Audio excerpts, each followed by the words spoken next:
There is no way I could live with your mother. I've told you that before. I pleaded with my wife, Mary, desperately, but she just looked at me coldly and retorted, "If you have a problem with that, you can just leave. I'm not stopping you." "Fine, I'm leaving." I quickly packed all my stuff and left. I can't deal with her anymore, I said to myself. What fate awaited Mary after I left her? My name is Keith. I'm 41 years old. Mary and I had been married for 7 years. We both worked. I was raised by my maternal grandparents because my parents died in a car accident when I was little. I was feeling very lonely after losing my parents, so my grandfather, who loved traveling, started taking me to various places. Influenced by my grandfather, traveling became my hobby. I would write articles about my solo travels on my blog, earning a living as a freelance writer.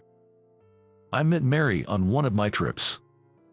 She was drinking with a group of people at a bar one night, and I just happened to be there, drinking on my own. One of the guys she was with and I hit it off immediately, and he introduced me to Mary.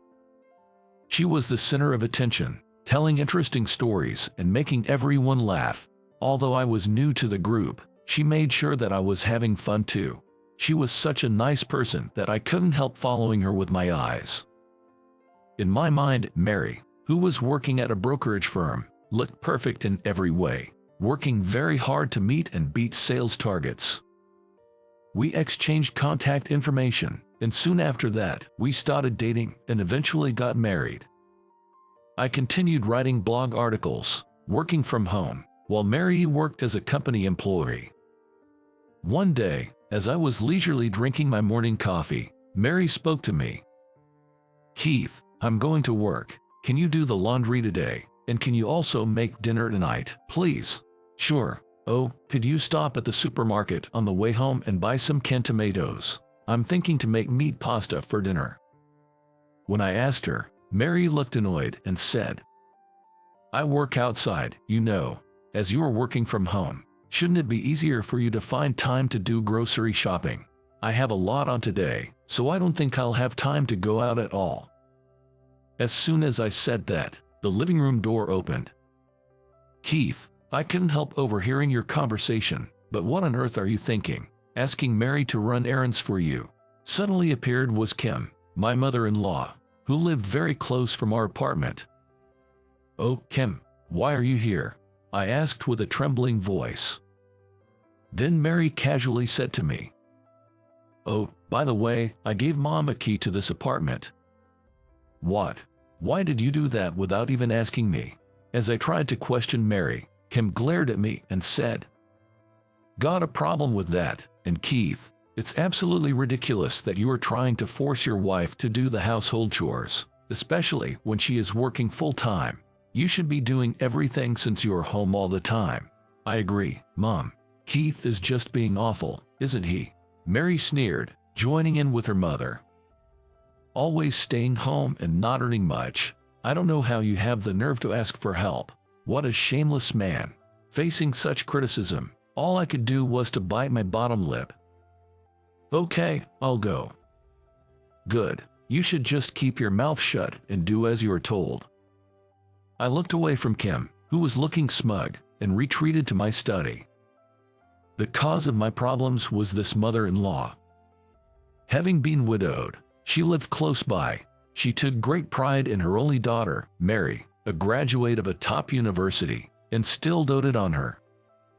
Ever since we got married, Kim was constantly making snide remarks about my working from home, but Mary never took my side when I was verbally attacked by her mother. There was something else about Mary that I realized after our marriage. Being invariably showered with praise by her mother, she was vain and ostentatious. Also, there seemed to be no mental boundaries in their toxic mother and daughter relationship.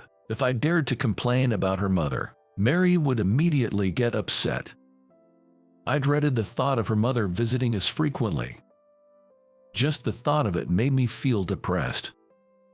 As expected, Kim began dropping by our apartment more often. She would criticize every housework I did, and, on weekends, She would sit around all day chatting and laughing with her daughter. This went on for a while, and I began to grow increasingly wary. I could never forget the day I visited Kim at her house. It was her birthday on that day. Although I was very reluctant, I felt obliged to go and see her. Mary was working on that day and would meet me at her mother's after work, so I headed there alone. "Happy birthday, Kim." I pulled out a beautifully wrapped box from the paper bag I brought with me. "Here is your present. It's a handmade bag I bought from a store I visited for one of my articles." Before I could finish, Kim clicked her tongue loudly. "What on earth is this? Did you just get this as a freebie or something?" "What? No." I quickly denied it, but she wouldn't listen to me. "I don't want this cheap bag, and I mean it. What were you thinking? I thought you'd like it." Kim began to berate me. "Enough. I never liked or approved of what you do in the first place. I don't even like you traveling around for work and troubling Mary. That's just not fair. I take pride in what I do," I retorted angrily, but she still looked down on me. "Pride in your small freelancing gigs? You're living off Mary. Why don't you return this useless thing and give me a gift card instead?" "Okay." I put the gift back in the paper bag, left her house, and headed to the department store. "Can I get her $200 gift card, please?" After buying the gift card, I returned to her house. "Hey, I'm back." As I opened the front door, Mary, who got there soon after I left for the department store, suddenly appeared. "Keith, it's Mom's birthday today. I ordered some fancy takeaway." The dining table was set with the dishes from a famous restaurant. "Oh, I was asked to cook for tonight, so I bought all the ingredients." I was standing there in complete shock when Kim interjected. "What are you talking about? These are obviously better than your cooking. Thanks for these, Mary." All I could do was to give them a disgusted look. Then, reluctantly, I joined them at the table, and we all began to eat. Mary and her mother chatted happily, but I felt left out. When we nearly finished the dinner, Mary suddenly broached a new topic. "Hey Keith, don't you think it's about time we moved?" "Move? You know, that new high-rise apartment nearby. Living somewhere with a great view would really boost my motivation to work harder." "Oh, that sounds wonderful. A new high-rise apartment." Seeing Kim's dreamy expression as she agreed with Mary, I panicked and said, "Isn't our current apartment good enough?" But Mary's expression turned visibly sour at my words. "What's wrong with you? We have enough money to buy that new apartment, so I don't see anything wrong with that." Kim glared at me and said intimidatingly, "As a husband, you should just listen to your wife. She is always right." I was only able to respond with a meek okay. Indeed, moving into a new place might not be a bad idea. I could probably have a bigger study and work more efficiently. And if I made sure not to give Kim a spare key to the new place, things might get better for Mary and myself. I convinced myself of that and agreed to move to the high-rise apartment. While signing all the paperwork, I asked Mary, "Mary, there's something I need you to promise. When we move, can you promise not to give your mother a spare key to the apartment?" "Why? What is your problem? Your mother is always meddling in our business, and my patience is wearing thin. If you are planning to give her the key, I'm not signing these." Mary then pondered for a moment, and then put her hand on my shoulder just to reassure me. "I see. If that's what you want, it's all good. I won't give her the key." "Thank you for understanding." Mary seemed really excited about moving into the high-rise apartment. Knowing that Kim wouldn't have the spare key, I felt relieved and continued the moving preparation. A few months later, we finally moved into the long-awaited high-rise apartment. It was in a fantastic location with great views and luxurious interiors. I thought I was finally able to enjoy my life with Mary, until the problem emerged again. "Hey, can I invite Mom over today?" "What, didn't you just invite her yesterday?" Mary started wanting to invite her mother over almost every day, which began to stress me out. As a result, the number of our arguments gradually increased. Can you please stop inviting your mother over every day? Why? You made me promise not to give her a spare key, so that's why I'm asking you if it's okay for her to come over. It's not about that. The next day, I had to leave for an overnight business trip for a meeting. As I was leaving home, Mary didn't say much. I got on the plane, headed to my destination, and stayed there for the night. It was hectic, but I managed to finish my work there. I bought some souvenirs for Mary at the airport and went back home. The moment I opened the front door of our place, I noticed something that wasn't there before. There was an ornamental vase on the display shelf. It was the same vase that used to be in the entrance of Kim's house. Feeling a premonition, I headed to the living room and found it filled with numerous cardboard boxes. What's this all about? As soon as I said that, Kim appeared from the kitchen, smirking. Finally, you're back. You told Mary not to give me a spare key, right? But you won't be able to shut me out of your life so easily. In a panic, I confronted her. Kim, what's going on here? What do you mean? I'm moving in here. Now, you won't have to worry about me getting a spare key anymore. But what about the house you were living in? That was a rental, so I've terminated the lease. I felt dizzy as she spoke triumphantly. Mary must have heard our conversation. She came out of the kitchen to see what was going on and gave me a puzzled look. Oh, honey, you're back. What is this all about? I didn't agree to any of this, Mary answered, scratching her head in annoyance.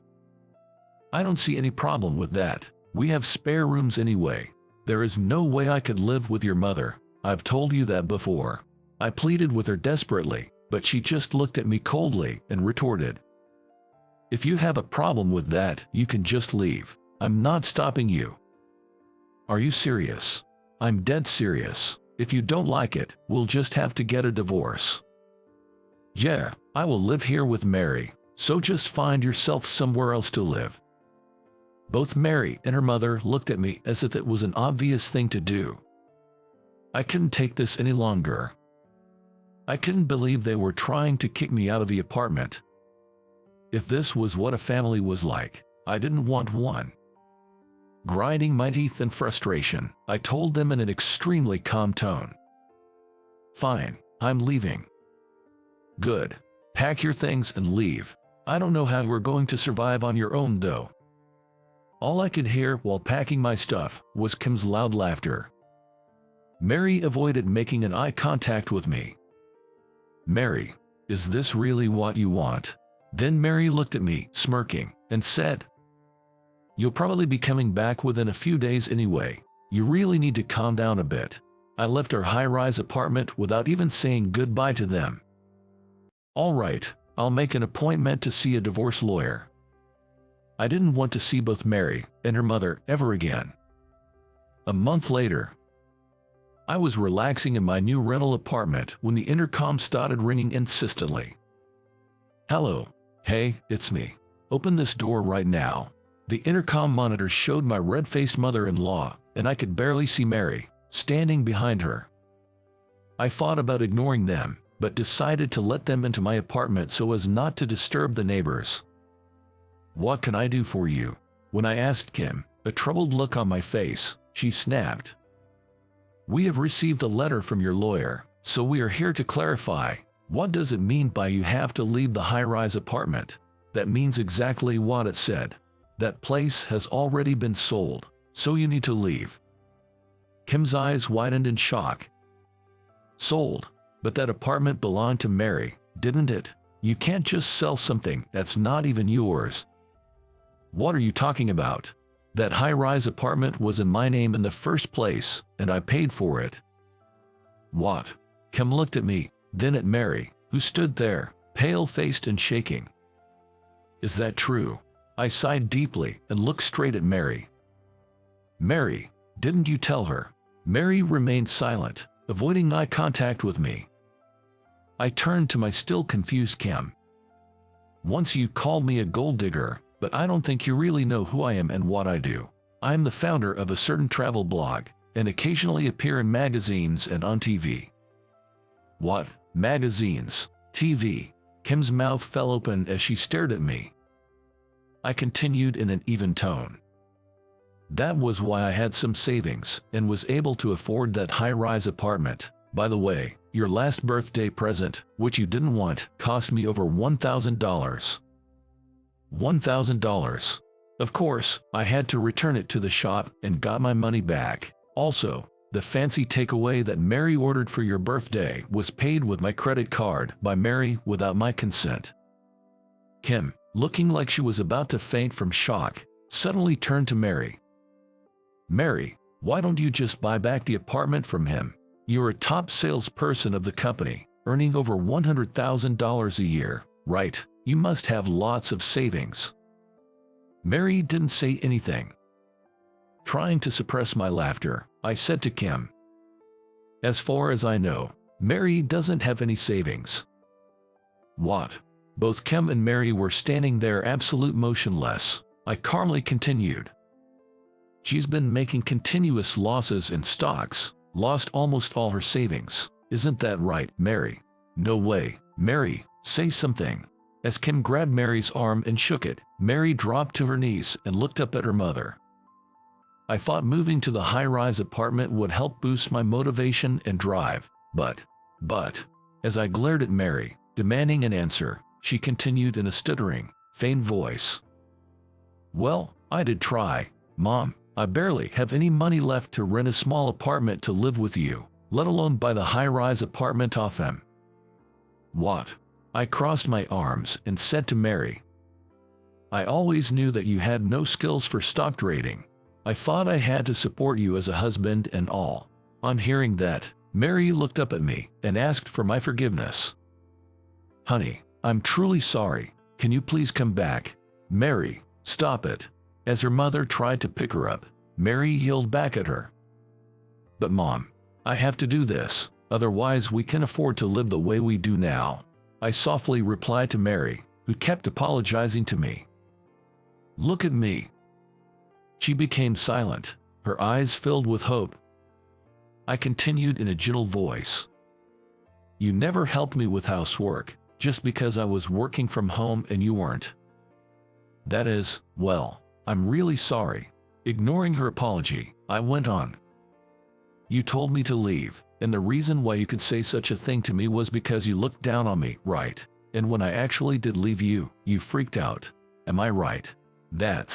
Our marriage is over. Once the separation period is over, I'll file for divorce. I don't want anything to do with you anymore. But, honey, as I spoke firmly, Mary tried to cling to me, but I silently shook off her hand. Kim, who had been watching the whole scene, cried out in distress. Wait a minute. What about our luxurious life at the high-rise apartment? Obviously you won't be able to afford it. As I spoke in an exasperated tone, she screamed hysterically. Then, what are we supposed to do now? How about living happily with your beloved daughter? I said this as Kim stood there, gaping. I helped Mary to her feet and led them both out of my apartment. For a while, I could hear Kim yelling and screaming outside, but it quieted down when the building manager arrived. Half a year later, I was overseas again. I was traveling around and enjoying the feeling of freedom when I received a message. It was from Mary, whom I hadn't spoken to for the last 6 months. After kicked out of the high-rise apartment, Mary and her mother moved into a crumbling old house. Mary had been working day and night to repay the debts she accumulated from stock trading, and her mother, who had never worked before, started a part-time job at a factory, but they were barely making ends meet. In her message, Mary thanked me for helping her understand how hard it was to earn money. I felt truly compassionate for her, and all of my resentment disappeared. A few days ago, when I returned home for the first time in a while, I went out for a few drinks with Mary. Back then, I was overwhelmed at work and maybe took out my frustrations on you, who was doing what you loved as a job. I'm truly sorry. That day, I felt that she really meant it when she apologized to me. That's okay. No hard feelings. I'm actually very happy now that nothing is stopping me from doing what I love." When I said that, Mary smiled sadly. "Are you going overseas again?" "Yeah, I'm leaving next week." At our amicable parting, Mary extended her hand to me. "It is very hard for me at the moment, but I'll try to live my life to the fullest, just like you're doing, Keith. You'll be all right." Then we exchanged a firm handshake. Walking home late at night, I thought to myself that, valuing my work, I wanted to have a happier life and to think with a more positive mindset.